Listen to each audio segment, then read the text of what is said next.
This is for them, ये उन सभी बच्चों के लिए जिनकी जिंदगी धर्मेंद्र प्रधान ने ली थी। झुकती है दुनिया, झुकाने वाला चाहिए।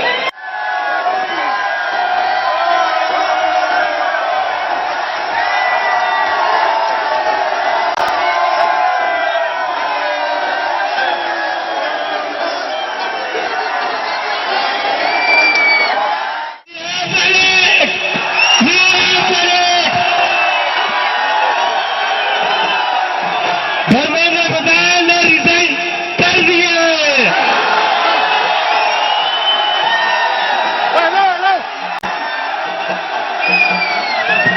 We have bloody Senate। क्या कहते थे ये, क्या कहते थे, इस सरकार में इस्तीफे नहीं होते।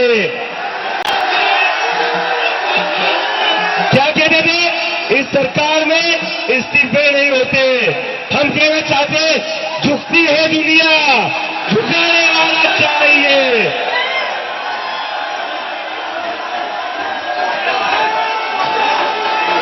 Vaishnavi, give me the names of all the lead वाले बच्चों को पैनल लाओ। অবশেষে ককরোচের জয়। ভারতীয় জেনজিদের তীব্র আন্দোলনে পদত্যাগ করতেই হলো কেন্দ্রীয় শিক্ষামন্ত্রী ধর্মেন্দ্র প্রধানকে। ভারত জুড়ে ককরোচ জনতা পার্টির প্রতিবাদের মুখে অবশেষে নতি স্বীকার করেছে নরেন্দ্র মোদীর সরকার। ধর্মেন্দ্র প্রধানের পদত্যাগের খবর পৌঁছানোর মাত্রই যন্তর মন্তরের প্রতিবাদ স্থলে উল্লাসে ফেটে পড়ে। পদত্যাগের খবরের প্রতিক্রিয়ায় সিজেপি জানিয়েছে ছাত্র শক্তির জয় হোক। আর যন্তর মন্তরের মঞ্চ থেকে শিক্ষামন্ত্রীর পদত্যাগের খবর ঘোষণা করে সিজেপির প্রতিষ্ঠাতা অভিজিৎ দীপকে বলেন তারা শিক্ষামন্ত্রীর পদত্যাগ করে দেখিয়েছেন। অন্যরা বলতো এই সরকারের কেউই পদত্যাগ করে না, কিন্তু সিজেপি তা করে দেখিয়েছে।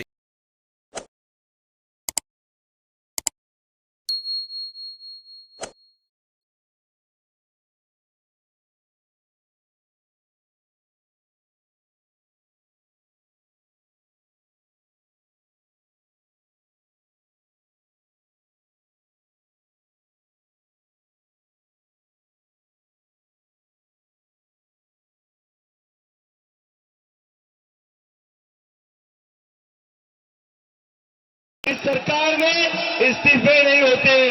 हम कहना चाहते, झुकती है दुनिया, झुकाने वाला चाहिए। এদিকে শিক্ষামন্ত্রী ধর্মেন্দ্র পদত্যাগ করলেও আন্দোলন চালিয়ে যাওয়ার ঘোষণা দিয়েছে ককরোচ পার্টি। 25 জুলাই এমন তথ্যই উঠে এসেছে ভারতীয় সংবাদ মাধ্যম টাইমস অব ইন্ডিয়াতে। ককরোচ জনতা পার্টি জানিয়েছে তাদের আন্দোলন এখনো শেষ হয়নি। তাদের 3টি প্রধান দাবির একটি মানা হয়েছে, আরো 2টি দাবি মানতে হবে।